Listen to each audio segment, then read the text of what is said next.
This cake would have been amazing if it didn't have dark chocolate on top. Ugh, it tastes so bitter. Hey guys, it's the Metal 5. We're back to more Kirby's epic yarn. Last time, we finished off Treatland by defeating Squashini, in which we got the magic yarn to connect Treatland to the next world. And we finished off the bonus levels as well, where we went to the Dark Manor on top of this chocolate. Not chocolate. Well, it's chocolate now because it's on the top there, I guess. And I don't mean to diss people who like dark chocolate. I just personally don't. So, yeah.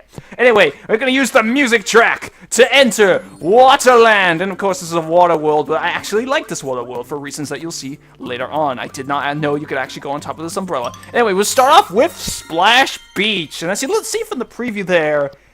I guess we got a little bit of false advertising here, because this beach is very dark, and it's at nighttime and all shit. Well, it's very calm, and I did not want to go there, but alright. So, the main gimmick of this level is you got rising water levels. So, it goes up and it goes down, I guess represent. We got a new enemy here. This is a Sawgill. When they're not in water, they will splash along the ground. They will actually turn into arrows if you curl them up. We also have a Uniclawed that is in a rubber tube, or a floating tube, I guess. And we also just have a bunch of Waddle Dees sleeping. If we try to go on ahead, there are a bunch of sea turtles asleep here. So our only place we can go is down this hole. And then we also got another snapper here. And we got some American beads, because they are red, white, and blue. I mean, I know it's the Union Jack as well, but more people associate those colors with America, because god damn it, you have to be more popular. Anyway, we can go in here to go all the way up into the clouds, and this is what I really like about this level. It starts off obviously all slow and dark and kind of soothing a bit. But then, we go up here, we find the moon. If we get rid of this tag, it is revealed to be, come on, the sun! And it becomes daytime and everything is cheery and upbeat, and all the enemies that were asleep are now awake, and I'm going to kill all of you! Have a nice day! And wow, I got so many beads from that. That's very impressive. Okay, so we can start off by getting rid of this tag here, and that will give us a crystal star, and we're already at a bronze rank. Alright, so we can drop down here. There's quite a few beads on the way down here as well. And, come on, okay, we got these platforms here that have little wings on the side, and oh shit, gotta watch out for that Waddle Dee. And then we can go... Well, that was a bad idea. Anyway, the turtles are awake now. There's one blocking the hole, so we can't go back down there. And there's also one down here. We got the 2-star patch down there. And then I think I might be able to just swim out here. Yes, I don't even need the turtles' help. I've actually always, out of curiosity, wondered what this level would look like if you hack or cheat their way through the turtles, so it would still be nighttime through here. I mean, I wouldn't be surprised if, like, there was something else blocking progression, or if, like, the game would just crash or something, because this level might not be programmed to be at nighttime the rest of the way through. But still, it's always something I've been a bit curious about. I can kill this Uniclawed, and then we can hopefully get those beads if the water tide comes back up. Please, come on. All right. There we go. It's a rainbow color, and we're already at our silver rank. We only just got past the section where it was nighttime. We got our first collectible here as well, the sun clock. And I gotta wait for the tide to get back up to use these umbrellas. These umbrellas are only open temporarily, so I was pressing the one button, but nothing was working, and that Waddle Dee decided to kill himself. There. You can all die as well. I believe beads also float. No, they don't. I thought they floated to the surface. I might be getting them mixed up with something else. Okay, so we can get on these umbrellas. I don't think there's anything up here. Get rid of you, though, because you're going to be a threat. Oh, there's a crystal star up there. Okay, that was worth it. And then you see, we're already at gold! We are already at gold, and we've only just started the level. What the hell? Alright, swing over there because I know it's going to close soon. Yep, as you can see there. And then we can go down here. We can't get that from there. We have to go the other way. I can kill you, though, because these... Or I can't get them from their saw halves. I never knew that, but I can still get them when they're underwater. They're just more annoying to deal with when they're underwater. Get up there. Wow, just got up there. That was close. Then we can get our second treasure. We got the moon clock. So we got a sun clock and a moon... Whole night and day aesthetic of this level. And go down here. When you turn into a weight, you will instantly stop as soon as you touch water. So you won't, like, sink down into a bottomless pit or whatever. Then we can continue on. I just noticed I have a massive streak, but every time I mention the streak, I seem to lose it. There's also this rubber ring, which I Just as I say it! Just as I say it! Oh, every time I mention the goddamn streak, I always end up losing it, and I'm just... die! I lost some of those crystal stars. Great. Anyway, there's this rubber ring up here, which I always thought looked kind of like a hot dog. Like a hot dog with mayonnaise squirted down the middle of it, and I'm going to lose all those bees as well. Great. I am losing so much right now. I can go down here. We got these Gordos as well. See, I can't kill them, so I just got to wait for the water tide to come back up. And then we can get some of these beads, and then we can undo this, and we get the 5-star patch from that. I will wait for the Gordos to come back up before going back, just because if I'm fast enough, I could also just get out here. Yes, I can. It's a bit tricky to get past this with the Gordos up because of how the, you know, the rope goes down, so it's gonna be. Anyway, we've got these waves here that we can swim through, and then if we go swim at the right height, we can get these more of these beads and try to get a little, like at least a quarter of my streak back. It's a bit tricky though when the waves are moving ahead of Kirby. Whoa, okay.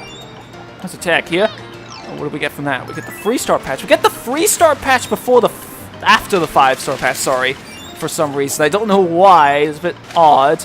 I can get up there. Shit. Even with the long reach of the whip, I can't get it from here. Then we get the music. The music theme from Splash Beach Day. Which obviously there is obviously going to be a nighttime version later on. I forget where we get the nighttime one though. But anyway, yes, that is actually the end of the level. I could have sworn this level was longer than I remembered it, but I kind of played through it pretty fast. So, speed running tactics, I guess. Although that's definitely I'm not going to go across. Oh no, it did. Okay, that kind of makes up for me losing that streak. Oh great. So we go for a dance, and I should actually mention that baseball that Prince Fluff turned into during the animation. You can actually do that when in 2-player, because I haven't mentioned 2-player yet. But yeah, in 2-player, you have the second player play as Prince Fluff. And you can actually curl each other up and throw each other and do a baseball. And there is something about Prince Fluff that I should mention. I haven't really found an opportunity to talk about this, but since I just talked about a 2-player, I will mention this as we're playing through this next level. We're going to use the whistle here, or I guess we're going to be like a lifeguard or a fish whisperer instead, I guess. So we get rid of that school of fish that was blocking that would actually be blocking our way before, and we unlock Blub Blub Ocean.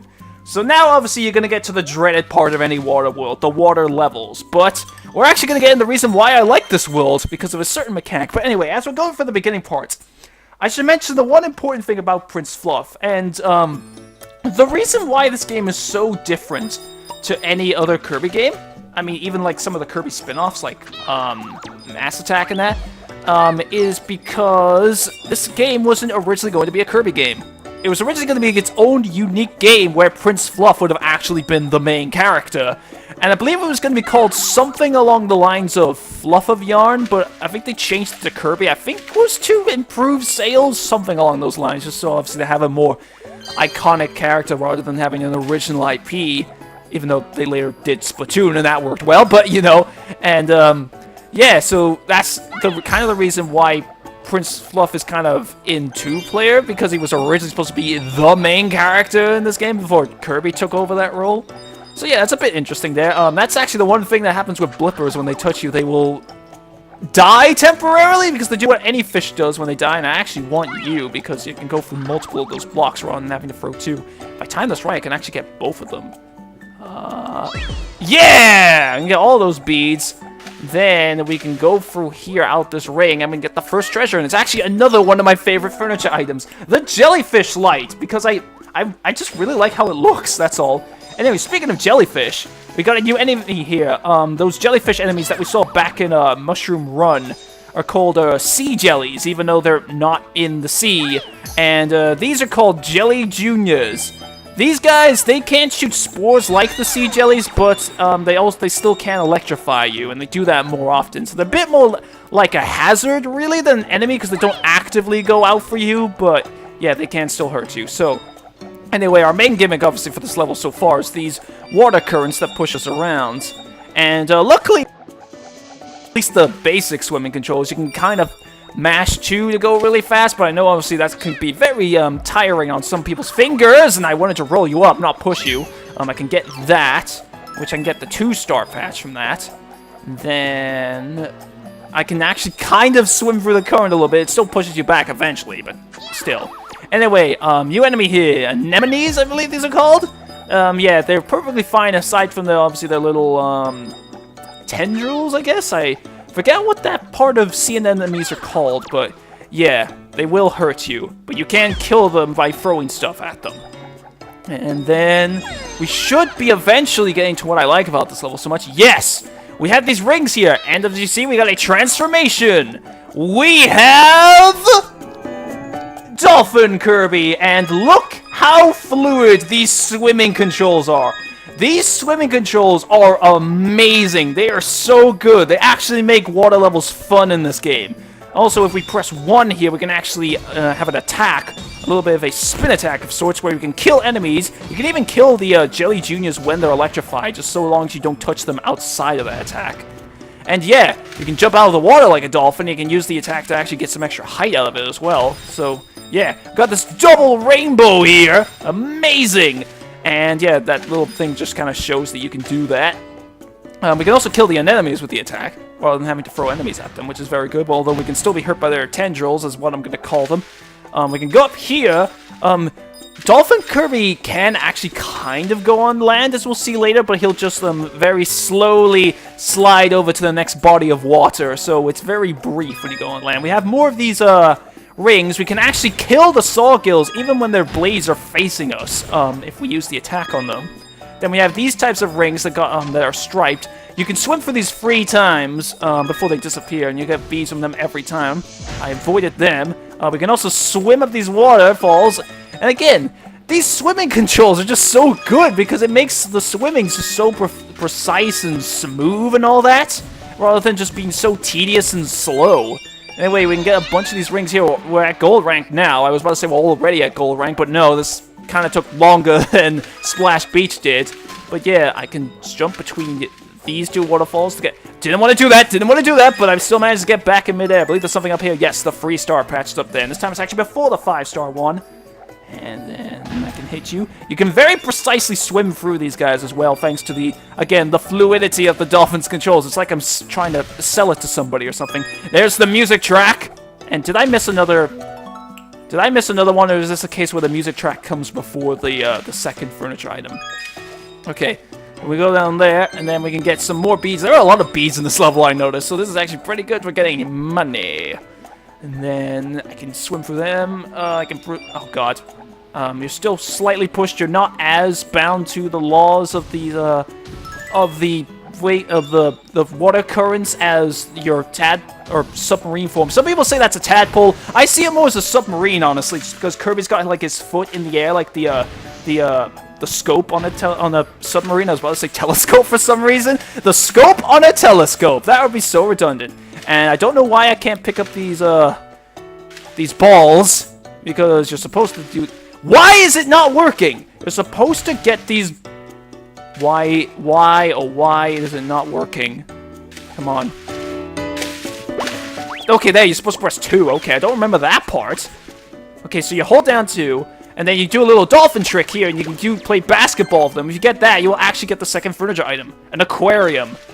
And for some reason it appears as a chair, and then it turns into a fishbowl when it goes into the basketball net. I have no idea why they do that. We can go through here with our swimming attack, and it can show how you can just kill the Sawgills even when their blades are sticking towards you. And we're at the end. See, like Kirby's got his foot up in the air like a submarine. I was about to say telescope again for some reason, because I can't remember the exact name of that part of the submarine off the top of my head. Oh, come on! I just barely get to the 5 stars the last time, but not this time, even though that was going faster. That makes sense. Oh, yeah, alright then. I believe the next level is pretty, not really long, just kind of decently long, and it's not one I remember particularly well. Like, I remember a lot of levels in this game very well, but this is one of the ones I don't remember as well. So, yeah, even though this is a bit of a shorter episode, I'm going to end it off here as soon as we open our way to this level. And I actually really like this opening animation here. So what? We got a ring here. A dolphin goes through it, a killer whale goes through it, and then a goddamn blue whale just swims through it, and it works. It kind of reminds me of that one scene from SpongeBob where Squidward's pretending to be a ghost, and like SpongeBob and Patrick are giving him fruits. Like SpongeBob gives him a grape, then a banana, and then Patrick comes in and gives him a fucking watermelon. Oh, that was one of my... I don't want to go in this level. That was one of my favorite fucking jokes in SpongeBob when I was a kid, but alright. So yes, we unlocked the next level, Secret Island. So, next time on Kirby's Epic Yarn, we are going to go play through the Secret Island. If you enjoyed this video, please like, comment, and subscribe. Let me know you're enjoying this, and I'll see you guys next time.